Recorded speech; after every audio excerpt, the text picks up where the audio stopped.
요즘 경제 뉴스에서 금리차가 위험하다, 한국이 버티기 힘들다, 일본은 완전히 다른 길을 간다 이런 표현들이 자주 등장합니다. 특히 한국, 일본, 미국이 세 나라의 금리 차이를 놓고 불안하다는 말이 반복됩니다.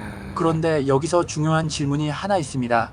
금리 차가 크면 왜 불안한 걸까요? 오늘은 단순히 위험하다는 말 대신 금리 차가 왜 문제로 언급되는지, 그리고 이 흐름을 한 수 앞에서 어떻게 봐야 하는지 차분하게 정리해 보겠습니다. 먼저 금리 차부터 정리하겠습니다.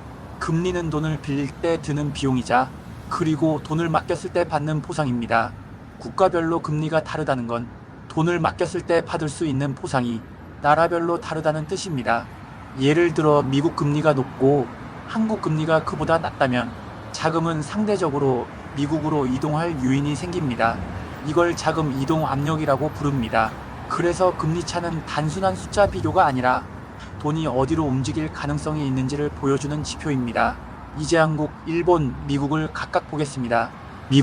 미국은 비교적 높은 금리를 유지하고 있습니다. 인플레이션을 잡기 위한 목적도 있지만 결과적으로 달러의 매력을 유지하는 역할을 합니다. 한국은 경기 둔화와 가계부채 부담을 동시에 고려해야 합니다. 금리를 쉽게 올리기에도 그리고 쉽게 내리기도 어려운 위치입니다. 일본은 완전히 다른 길을 걸어왔습니다. 오랫동안 초저금리 심지어 마이너스 금리까지 유지했던 나라입니다. 즉, 세 나라는 같은 선상에서 움직이지 않습니다. 이 자체가 이미 금리차가 발생할 수밖에 없는 구조입니다. 그럼 왜 사람들은 이 금리차를 불안하다고 느낄까요? 그 핵심은 환율과 자본 이동입니다. 금리차가 커지면 자금은 더 높은 수익을 주는 곳으로 이동하려는 성향을 보입니다.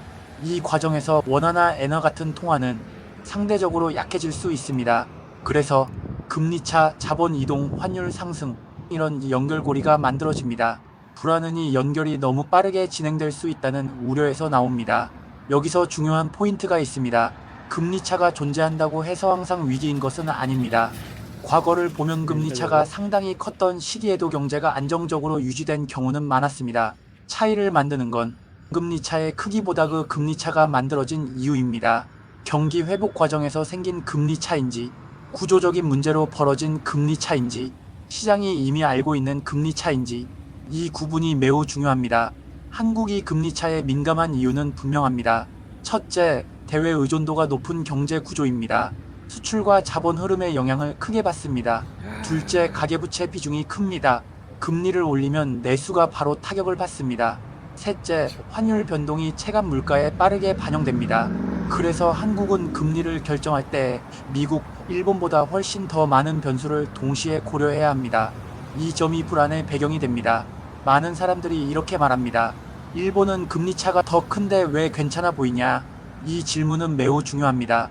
일본은 자국 통화로 빚을 진 비율이 높고 내부 자금 비중이 큽니다. 또한 오랜 기간 저성장, 저물가 환경을 겪으며 금리에 대한 시장의 기대가 다릅니다. 즉, 일본은 금리차를 견딜 수 있는 구조가 어느 정도 만들어진 나라입니다. 한국과 일본을 같은 기준으로 비교하면 오히려 판단이 흐려질 수 있습니다. 지금 시장이 보는 핵심은 금리차 자체보다 이 금리차가 언제까지 유지될 것인가입니다. 미국이 언제 방향을 바꿀지, 한국은 얼마나 버틸 수 있는지, 일본은 정상화로 갈 수 있는지, 이 질문들에 대한 불확실성이 클수록 시장은 불안해집니다. 하지만 이 말은 반대로 방향이 명확해지는 순간 불안이 빠르게 줄어들 수도 있다는 뜻입니다. 개인 입장에서 중요한 건 정책을 마치는 게 아닙니다. 중요한 건 이 환경에서 어떤 행동이 위험한지 아는 것입니다. 단기 환율 변동에 과도하게 베팅하는 것, 금리 방향 하나에 모든 판단을 거는 것, 공포 뉴스만 보고 결정을 내리는 것, 이 세 가지는 가장 피해야 할 행동입니다. 금리 차는 하루아침에 끝나는 이슈가 아닙니다. 시간을 두고 점진적으로 영향을 미칩니다. 한국, 일본, 미국의 금리 차가 불안하다는 말은 완전히 틀린 말은 아닙니다. 하지만 이 불안은 이미 많은 부분이 시장에 반영되어 있기도 합니다. 금리 차는 위기의 신호일 수도 있고 조정 과정의 일부일 수도 있습니다. 이 흐름을 단순한 공포가 아니라 구조와 맥락으로 보면 판단은 훨씬 차분해집니다. 한 수 앞에서 보면 중요한 건 얼마나 차이가 나느냐보다 이 차이가 왜 생겼고 언제 바뀔 수 있느냐입니다.